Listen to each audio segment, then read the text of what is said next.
సమ్మక్క సారలమ్మ దర్శనానికి రావడం జరిగింది. మరి ఇవాళ సౌత్ ఇండియాలోనే ఒక కుంభమేళగా మనం చెప్తాం. అటువంటి జాతర అత్యద్భుతంగా లక్షలాది మంది దర్శించుకునేటటువంటి జాతర.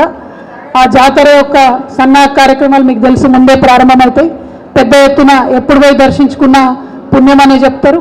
సో ఈ సందర్భంగా ఇక్కడికి దర్శనానికి రావడం జరిగింది. మరి ఎప్పుడు వచ్చినా సరే మా వినయన్న ఆతిథ్యం స్వీకరించకుండా పోవడానికి ఉండదు కాబట్టి వినయన్న దగ్గర ఆగి మిగతా మన గౌరవనీయులు దయాకర్ అన్న గారి దగ్గరికి, రమేష్ అన్న గారు, అట్లనే శంకర్ నాయక్ గారు, వేదిక మీద ఉన్నటువంటి యాదిరెడ్డి గారు, అట్లనే అన్న ఎంపీ దయాకర్ అన్న గారు, సీతారాం నాయక్ గారు, పెద్దలందరూ పార్టీ పెద్దలందరి సమక్షంలో మరందరం కలిసి దర్శనానికి వెళ్తూ ఉన్నాం. ఈ సందర్భంగా ఒక విషయాన్ని ఉమ్మడి వరంగల్ జిల్లా ప్రజలందరూ కూడా నేను గుర్తు చేయదలుచుకున్నాను. మన జిల్లాలో ఇటువంటి జాతర ఉండడం, యావత్ భారతదేశంలో గిరిజనులందరూ కూడా ఒక పుణ్యస్థలిగా దర్శించేటటువంటి ప్రదేశం మన జిల్లాలో ఉండడం నిజంగా కూడా మన అదృష్టం. మనకు కొంగు బంగారంగా సమ్మక్క సారలమ్మ అని చెప్పొచ్చు. మరి అటువంటి జాతర దక్షిణాది కుంభమేళ అంటాం మనం. అటువంటి జాతరకు నేషనల్ స్టేటస్ ఇవ్వాలని మనం ఎప్పటి నుండో డిమాండ్ చేస్తూ ఉన్నాం. దాదాపుగా ఒక 10 సంవత్సరాల నుంచి తెలంగాణ ప్రత్యేక రాష్ట్రమైన తర్వాత అనేక సార్లు బీఆర్ఎస్ పార్టీ నుంచి ఎంపీలు కావచ్చు, గౌరవ ముఖ్యమంత్రి వర్యులు కావచ్చు, మన అక్క సత్యవతి రాథోడ్ గారు మంత్రివర్యులుగా ఉన్నప్పుడు తను కావచ్చు, 50 మందిని కూడా అనేక మార్లు కేంద్ర ప్రభుత్వానికి గుర్తు చేయడం జరిగింది.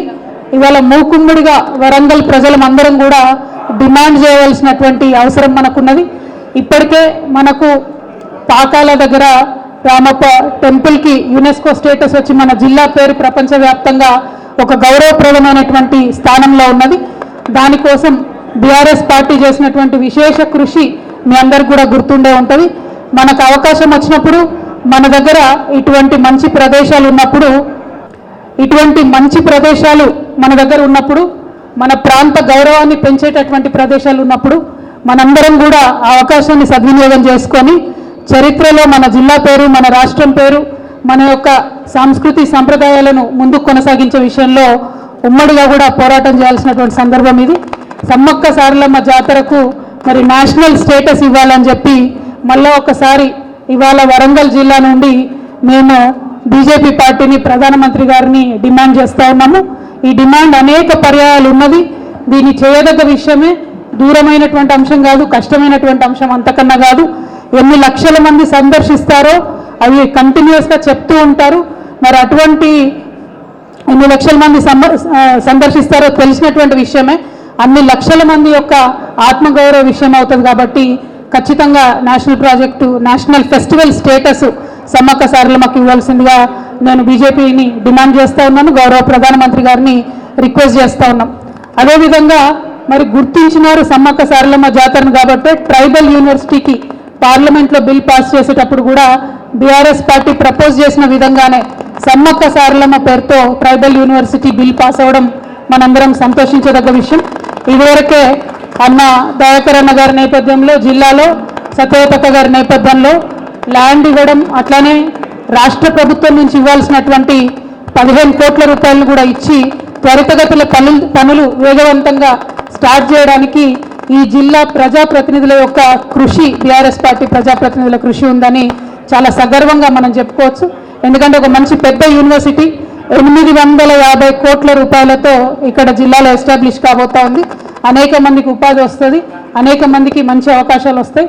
కాబట్టి దానికి సంబంధించి మొత్తం ఎఫర్ట్ అంతా కూడా పెట్టినటువంటి బీఆర్ఎస్ పార్టీ జిల్లా ప్రజాప్రతినిధులందరికీ కూడా ధన్యవాదాలు తెలియజేస్తూ ఉన్నాం. మరి సమ్మక్క సారలమ్మ జాతర అంటేనే మనందరికీ తెలుసు, చాలా పెద్ద ఎత్తున సదుపాయాలు కల్పించాల్సి ఉంటుంది. ఉమ్మడి ఆంధ్రప్రదేశ్లో ఈ జాతరను బాగా నెగ్లెక్ట్ చేస్తే తెలంగాణ రాష్ట్రం ఏర్పాటు కాగానే మొట్టమొదటిసారి గౌరవ ముఖ్యమంత్రి గారు అప్పుడు కేసీఆర్ గారు 100 కోట్ల పైచిలకు డబ్బులు ఇచ్చి ఒకటే ఫస్ట్ ఇయర్లోనే మంచి జాతరకు అన్ని ఏర్పాట్లు చేసి తర్వాత ప్రతి సంవత్సరం 75 కోట్లు ఇచ్చుకుంటూ మంచి ఏర్పాట్లు చేస్తూ వచ్చినాం. మరి కనీసం 3800 బస్సులు నాకు తెలిసి లాస్ట్ టైము జాతరకు మనం పెట్టి మంచి ఏర్పాట్లు చేసినాం. ఒక్క వరంగల్లోనే దాదాపుగా 90 పాయింట్స్లో బస్సెస్ని పెట్టి ఎటువంటి ఇబ్బంది లేకుండా ప్రజలను అప్పుడు తరలించినాం. యావత్ తెలంగాణ వ్యాప్తంగా 51 చోట్ల స్పెషల్ బస్సెస్ వేసి ప్రజల్ని తరలించడంలో ఈజీ కావడంలో చేసి ఇవాళ మరి మనందరికీ తెలుసు గ్రామాలలో ఉండే పరిస్థితి మీడియా మిత్రులకు ప్రజలకు కూడా తెలుసు. బస్సులలో ఎప్పుడైతే ఈ ప్రభుత్వం వచ్చిన తర్వాత మహిళలకు ఉచితం అని చెప్పిండ్రో అప్పటి నుండి విపరీతంగా రష్ ఎక్కువైతున్నటువంటి సందర్భాన్ని మనం చూస్తున్నాం. అనేక చోట్ల గొడవలయ్యి వివిధ రకాలైనటువంటి అసౌకర్యానికి ప్రజలు గురవుతున్నది మనం చూస్తూ ఉన్నాం. సో ఇంకా ఆ పథకం ఒక గాడిలో పడేలోపే మరి సమ్మక్క సారమ్మ జాతర వస్తూ ఉంది కాబట్టి ఈ జాతరకు ప్రత్యేకించి ప్రజలకు అసౌకర్యం కలగకుండా మరి పురుషులకు ప్రత్యేకంగా బస్సులు వేస్తారా లేకపోతే మహిళలకు వేసే బస్సులో ఇంకా పెద్ద ఎత్తున పెంచుతారా ఏదో ఒకటి చేయాలి. కానీ బాధ్యత తీసుకొని ఈ జాతరకు వచ్చే ప్రజలు ఇబ్బంది పడకుండా ప్రభుత్వం దీనిపైన ప్రత్యేక దృష్టి పెట్టవలసిందిగా మేము విజ్ఞప్తి చేస్తూ ఉన్నాం. ఎందుకంటే లక్షలాది మంది వచ్చేటటువంటి జాతర అనేక సదుపాయాలు ఇక్కడ చేసి ఈ జాతర యొక్క ప్రతిష్టను మనం పెంచుకుంటే నేషనల్ స్టేటస్ కూడా మనకు వస్తుంది. కాబట్టి దాని మీద ప్రభుత్వం సీరియస్గా దృష్టి పెట్టాలని చెప్పి నేను కోరుతా ఉన్నాను. అదేవిధంగా బీఆర్ఎస్ పార్టీకి సంబంధించి ఎప్పుడైనా కూడా వరంగల్ ఉద్యమానికి సంబంధించి మనకు పెట్టని కోటగా ఉన్నది. ఈసారి ప్రజలు పెద్ద ఎత్తున కాంగ్రెస్ పార్టీ వైపు మొగ్గు చూపినారు. సో కాంగ్రెస్ పార్టీకి ప్రభుత్వానికి చాలా బాధ్యత ఉంటుంది. వరంగల్ ఒక ప్రత్యేకమైనటువంటి స్థానం. వరంగల్లో జరిగేటటువంటి అన్ని కార్యక్రమాలకు మరి ప్రత్యేక శ్రద్ధ పెట్టి ప్రజలు మీ మీద పెట్టినటువంటి బాధ్యతను విస్మరించకుండా మరి పనిచేయాల్సినటువంటి బాధ్యత ప్రభుత్వం మీద ఉంటుందని ఈ సందర్భంగా వారు గుర్తు చేస్తూ ఉన్నాం. At the same time BRS party కార్యకర్తలు ఎట్టి పరిస్థితులలో మీరు మనోస్థైర్యం కోల్పోవద్దు. రాజకీయాలలో ఎగుడు దిగుడులు ఉంటాయి, ఇటువంటి పరిస్థితులు వస్తుంటాయి. కానీ సంయమనం పాటించి ఓపికతో ఉండి మన యొక్క సిద్ధాంతాలను ప్రజల్లోకి మళ్ళీ తీసుకెళ్తూ ప్రజల మనసును చూరగొనడం ద్వారా మళ్ళా మనం మంచి స్థానంలో సుస్థిరంగా వెనక్కి రావడం జరుగుతుంది. ధైర్యం కోల్పోకుండా బలంగా ఉండాలి. ఎందుకంటే ఉమ్మడి వరంగల్ జిల్లా ఎప్పుడైనా కూడా మనం అభివృద్ధిలో ఎక్కడ వెనక వెళ్ళలేదు. చాలా అద్భుతమైనటువంటి అభివృద్ధిని చేసినాం. కానీ అలవిగానటువంటి వాగ్దానాలు చేసి అలవిగానటువంటి అబద్ధాలు చెప్పి ఒక రకంగా ప్రజల్ని మభ్యపెట్టి మరి ఇవాళ ఇటువంటి పరిస్థితిని మనం గమనిస్తూ ఉన్నాం. సో ఈ పరిస్థితి ఎన్నో రోజులు ఉండదు. కార్యకర్తలందరూ కూడా ధైర్యంగా ఉండాలని చెప్పి నేను మీ అందరికి కూడా విజ్ఞప్తి చేస్తూ ఉన్నాను. ఇక అనేకమైనటువంటి సమస్యలు వస్తూ ఉన్నాయి. ఇవాళ ఎగ్జిస్టింగ్ 44 లక్షల మందికి ఏదైతే పెన్షన్లు వస్తూ ఉన్నాయో వాస్తవానికి ఎటువంటి ఇబ్బంది లేకుండా పెన్షన్లు ఎవరికైతే వస్తున్నాయో వాళ్లకు పెంచి డైరెక్ట్గా జనవరి 1వ తారీఖు నుండి ప్రభుత్వం ఇవ్వాలనుకుంటే ఏదైతే 2000 పెన్షన్ ఉందో 4000 చేస్తామని చెప్పినారు. ప్రజలకు అసౌకర్యం కలగకుండా డైరెక్ట్గా 1వ తారీఖు నాడు 2000 వస్తున్న వాళ్ళందరికీ 4000 ఇచ్చి ఆ తర్వాత అప్లికేషన్స్ తీసుకుని ఉంటే ప్రజలకు కూడా సౌకర్యంగా ఉండేది. సరే ఏమైతేనేమి డిసెంబర్లో పెన్షన్ రాలేదు, జనవరిలో పెన్షన్ రాలేదు, రైతు బంధు రాలేదు అనేటటువంటి చర్చ గ్రామాల్లో సాగుతూ ఉంది. కాబట్టి త్వరితగతిన ప్రభుత్వం ప్రజలకు భరోసా ఇచ్చి జనవరి 1వ తారీఖునన్నా పెండింగ్ ఉన్నటువంటి డిసెంబర్ పెన్షన్ను, జనవరి పెన్షన్ను మరి పెంచినటువంటి పెన్షన్ను తప్పకుండా త్వరితగతిన ప్రజల అకౌంట్లో వేస్తారని చెప్పి మేము కోరుతా ఉన్నాం. ఈ అప్లికేషన్లు పెట్టుకుంటున్నటువంటి ప్రజలు అనేక రకమైనటువంటి సందేహాలను వ్యక్తం చేస్తూ ఉన్నారు. మరి అన్ని డీటెయిల్స్ అడుగుతున్నారు కానీ బ్యాంక్ అకౌంట్ డీటెయిల్స్ అడుగుతలేరు. మరి ఇదేం సంగతి? ఒకవేళ యాక్సెప్ట్ అయిన తర్వాత మళ్ళా బ్యాంక్ అకౌంట్ డీటెయిల్స్ అడుగుతారా? ఇది కాలయాపన చేసేటటువంటి ప్రయత్నం ఏమన్నా జరుగుతుందా అనేటటువంటి చర్చ ప్రజలలో కొనసాగుతున్నటువంటి సంగతి మీ అందరికీ తెలుసు. అట్లనే 200 యూనిట్ల కన్నా తక్కువ ఉన్నటువంటి వారందరూ కూడా ఫ్రీ కరెంట్ ఇస్తామని చెప్పడం జరిగింది. మరి డిసెంబర్ నెల కరెంటు బిల్లు వచ్చే జనవరికి వస్తుంది కాబట్టి మరి అప్పుడు కట్టాలనా వద్దా అనేటటువంటి చర్చ కూడా ప్రజల్లో జరుగుతున్నది. ఇంకా చాలా అనుమానాలు ప్రజలకు ఉన్నాయి. మరి ముఖ్యంగా మహిళలు చాలామంది మమ్మల్ని అడిగేది ఏంటంటే చాలా ఇండ్లలో మగవాళ్ళ పేరు మీదనే గ్యాస్ సిలిండర్ ఉంటుంది. మరి అటువంటి ఇండ్లలో మాకు అసలు వర్తిస్తుందా వర్తించదా 500కు గ్యాస్ సిలిండర్ అనేటటువంటి అనుమానాలు వ్యక్తం చేస్తున్నారు. ఏదైతే ఒకటే ఫార్ములో అన్ని 6 గ్యారెంటీలకు సంబంధించి డేటా తీసుకుంటామని చెప్పిండ్రు. అందులో మరి ఇప్పుడు 5 గ్యారెంటీలకు సంబంధించిన డేటానే తీసుకుంటున్నారు. నిరుద్యోగ భృతి అనేటటువంటి కాలమే లేకుండా చేసినారు. మరి యువ మిత్రులందరూ కూడా కొద్దిగా కన్ఫ్యూజన్లో ఉన్నారు. మరి నిరుద్యోగ భృతి ఇస్తామని ప్రామిస్ చేసిండ్రు, ఆ ఫామ్లో ఎక్కడా లేదు అనేటటువంటిది కూడా చాలా మంది ఆలోచన చేస్తూ ఉన్నారు. ఇంకొక మాట కూడా, ఉద్యమకారులకు పుట్టిన గడ్డ వరంగల్ కాబట్టి ఇక్కడికి వస్తూ ఉంటే చాలా మంది మమ్మల్ని అనేక రకమైనటువంటి అనుమానాలు అడిగిరు. అక్క మరి ఉద్యమకారులకు ఏదో పెన్షన్ ఇస్తామన్నారు, ఓన్లీ FIR ఉన్న వాళ్ళకే ఇస్తామన్నారు అని అన్నారు. అంటే ఎఫ్ఐఆర్లు ఉన్న వాళ్ళని తీసుకుంటే మొత్తం టీఆర్ఎస్ పార్టీలోనే ఉంటారు వాళ్ళందరూ, మొత్తం ఉన్న ఎఫ్ఐఆర్లన్నీ. నేను మా తమ్ముళ్ళకి అదే చెప్పిన, అప్లై చేయండి. మనం ఆనాడు అమరవీరుల సందర్భంలో తీసుకున్న డేటా కూడా అదే, ఎఫ్ఐఆర్ ఉండాలని ఆనాడు అంటే ఆనాడేమో విమర్శించారు మనని, ఎఫ్ఐఆర్ లేకపోతే ఎట్లుంటుంది అని. ఇవాళనేమో అదే రూల్ పెడతా ఉన్నారు.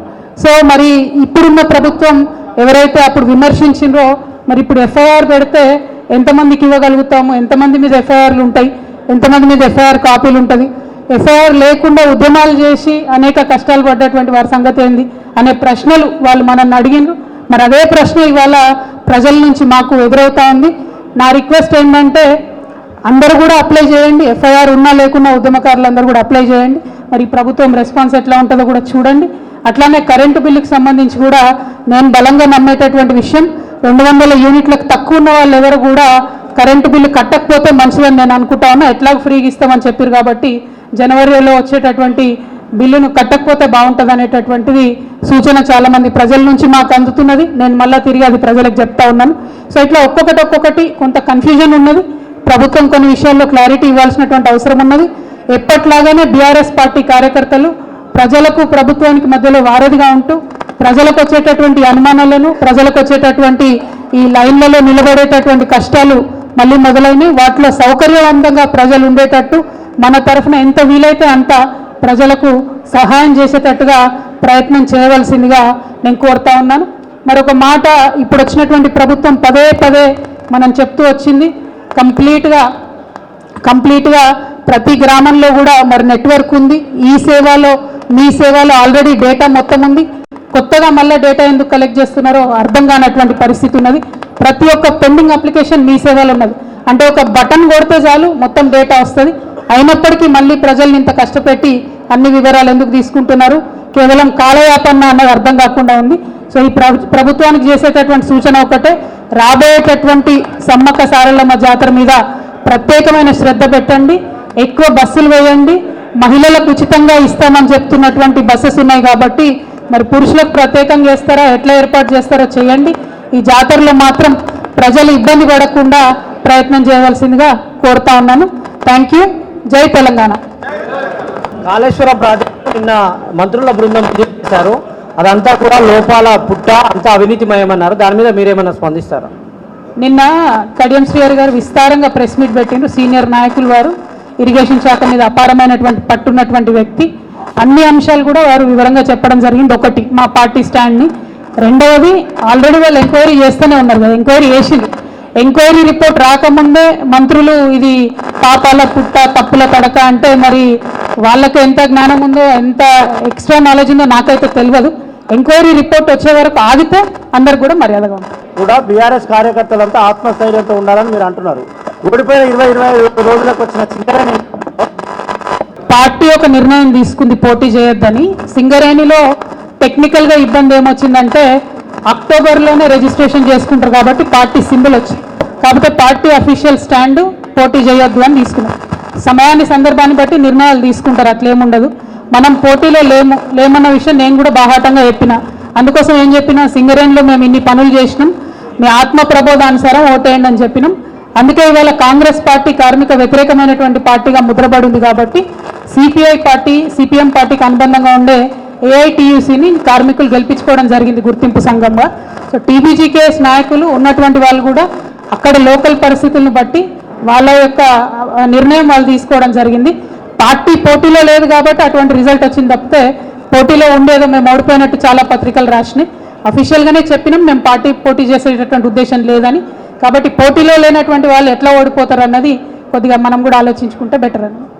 Madam, CM Revanth Reddy said that former CM has 66 crores worth land cruise cars in Vijayawada. ఒక విషయం దయచేసి అందరు గమనించాలి, గౌరవ ముఖ్యమంత్రి గారైనా గౌరవ మంత్రివర్యులైనా యావత్ ప్రభుత్వం ఎప్పుడైనా సరే వాళ్ళ సెక్యూరిటీ అనేటటువంటిది పోలీస్ వాళ్ళు, ఇంటెలిజెన్స్ వాళ్ళు చూసుకుంటారు. ఎవరు కూడా మాకు ఇన్ని కార్లు కావాలి, ఇంత సెక్యూరిటీ ఉండాలని ప్రజాప్రతినిధులు కోరరు. సెక్యూరిటీ వాళ్ళు, ఇంటెలిజెన్స్ వాళ్ళు చూసి సజెస్ట్ చేస్తారు. అదేవిధంగా సజెస్ట్ చేసినటువంటి వాళ్ళు కాన్వాయ్ని ఎట్లా బిల్డ్ చేయాలి, ఎక్కడ బిల్డ్ చేయాలి అనేటటువంటి అంశాన్ని సీక్రెట్గానే ఉంచుతారు ఎప్పుడైనా కూడా. ఎందుకంటే థ్రెట్ ఉంటుందనే సెక్యూరిటీ ఉంటుంది. సో ఆటోమేటిక్గా ఎక్కడో వాళ్ళు పెట్టి దానికి కావాల్సినటువంటి ఫెసిలిటీస్ అన్నీ కూడా క్రియేట్ చేసినట్టున్నారు. అవసరమైనప్పుడు తెచ్చి వాడతారు. అవన్నీ మనకు కూడా చెప్పారు కదా, సీఎం గారికి కూడా చెప్పకుండా చాలా ఇంటెలిజెన్స్ వాళ్ళు చేసేవి ఉంటాయి. మరి ఇప్పుడున్నటువంటి సీఎం గారు ఏమైనా ప్రత్యేకంగా కోరుతున్నారేమో నాకు తెలియదు, కానీ గత 10 ఏళ్ళుగా మేము ఎప్పుడు కూడా ఇంత సెక్యూరిటీ ఉండాలి అంత సెక్యూరిటీ ఉండాలని కోరలేదు. ఇంటెలిజెన్స్ వాళ్ళు, పోలీస్ వాళ్ళు ఇట్లా సెక్యూరిటీ ఇది ఫెసిలిటీ అంటారు, వాళ్ళు చేస్తారు. దానికి తగ్గ బడ్జెట్ వాళ్ళకు ఉంటుంది.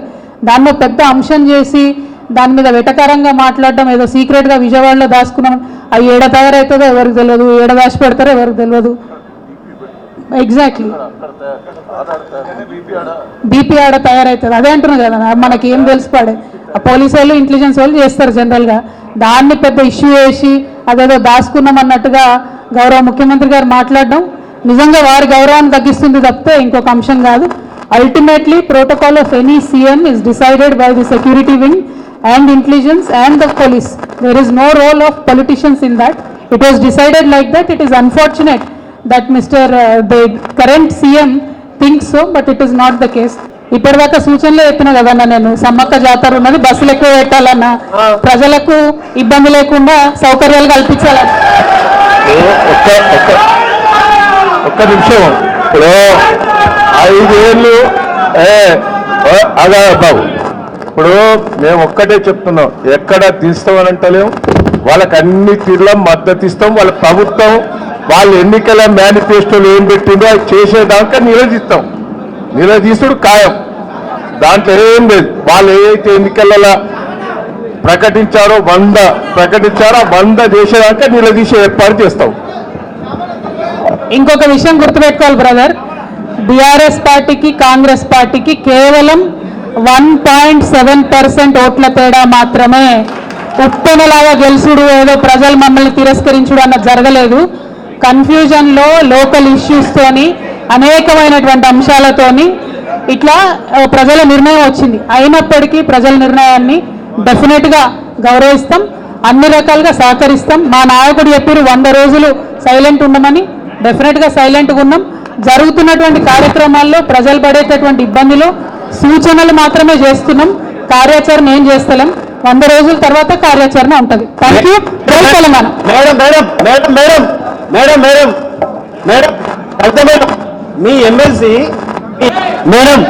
మీ ఎమ్మెల్సీ రవీంద్రరావు ఇప్పుడు ఓడిపోయిన ఎమ్మెల్యేలు అంట కుక్కలు కూడా పరిగెట్టాయి అని చెప్పి కామెంట్ చేసిండు.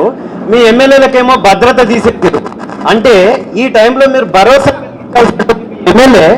మీ ఎమ్మెల్సీ అట్లా మాట్లాడొచ్చా? ఇటువంటి వాటి మీద ఏమైనా పోస్ట్ మార్టం చేస్తారా? డెఫినెట్గా పార్టీలో ఆలోచించుకుంటాం కదా బ్రదర్, ప్రెస్లో చెప్పాం కదా, పార్టీలో ఆలోచించుకుంటాం. Thank you. జై తెలంగాణ.